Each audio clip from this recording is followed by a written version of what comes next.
Hello, vinyl community. How are you? I'm Gary, and this is Physical Format Rock and Roll. Thank you so much for tuning in. This is a response video to a thread that was started by my good friend Josh. He's probably your good friend too.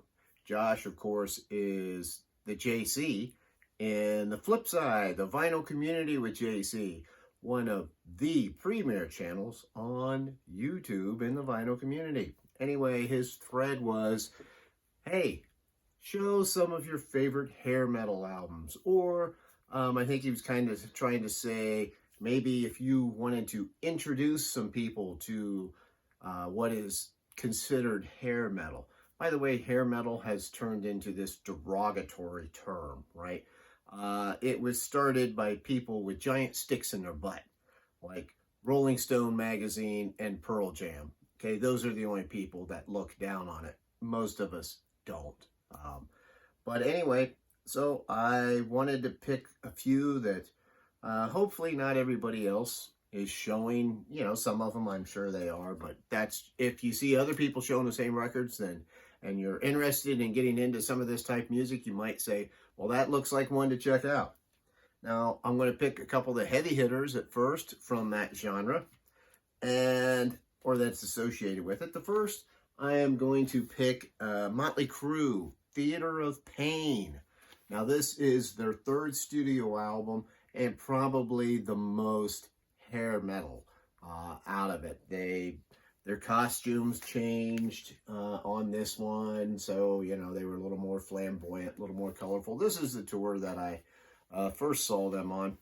And, of course, it has Home Sweet Home on here, one of the big ballads, and it also has a remake of Smoking in a Boys Room, but it also has some other great songs like Louder Than Hell, and it opens up with City Boy Blues, which is actually one of my favorite Motley Crue songs. So that's a fun album, and that's what a lot of this kind of music is a lot of it's fun.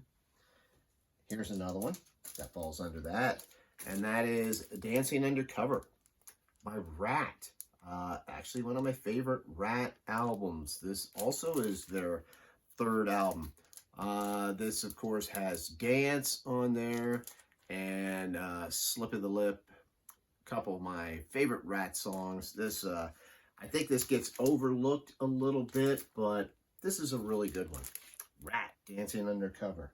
Next, now, this is different, okay? The next couple bands are bands that did not start out as hair metal bands because they started out in the 70s, but they kind of changed their sound a bit through the 80s. Now, this is from very late 80s. This is Heart, and this is they just called it Heart, even though obviously this was not their first album. Now, you know, this has songs on here like What About Love, Never, These Dreams, kind of more along the pop metal type of music. Heart really changed their sound. Not always for the better, but this is still a very good album. And even though not everybody was crazy about Heart during this time, they always had some good songs on these albums. So, Heart.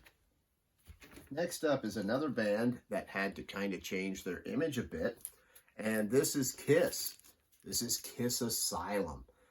Out of the albums that Kiss did that kind of fall under the heavy metal banner, this is probably my favorite out of those 3 or 4 albums.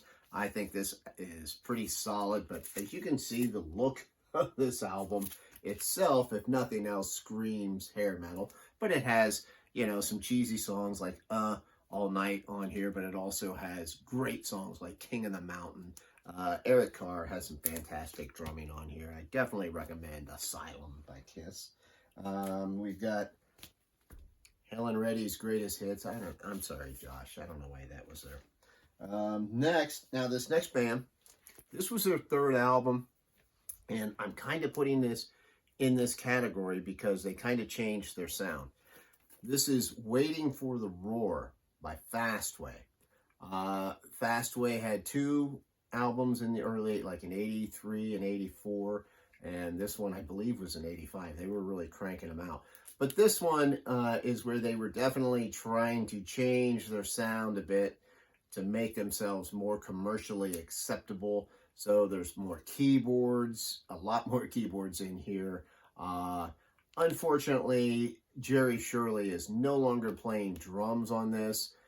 He played on the first two, and it's just fantastic. He does such a great job on the drums. But nevertheless, I still really like this album. So Waiting for the Roar by Fastway. Next, because we have to get some females in here, how about from 1988, the debut album from Vixen. This definitely, just look at that picture. This definitely would fall under the hair metal banner. This is some great pop metal on here, and it's just a fun album to listen to. They're a talented band. It's just, I find this one, it rocks, but it's fun too. You know, this is not heavy metal, but it's hard rock, and there's good vocals, good playing. Vixen's debut. Finally, my last one I will show is Stiletto by Lita Ford. It's only fitting that I show this because Josh is the one who gave me this album, you know, so thank you. This was produced by Mike Chapman, so it was definitely going for that kind of sound that was going on around that time. It's got the song Hungry on here, which was a bit of a hit for her. It's also got the song Stiletto. It's, as far as the music goes, it's definitely more hard rock than anything, but it has a polished sound to it, thanks to Mike Chapman. And I think it's a solid album, and I really like this one, Stiletto. Now, this is from 1990, and it's probably her last big album for Lita before things started to change a bit. So anyway, there you go. Josh and everybody else, those are my recommendations for hair metal. And check them out if you're not already familiar with it. What's some of the ones you would recommend? I'm Gary. This is Physical Format Rock and Roll. Till the next time, my friends, I will see you down the road.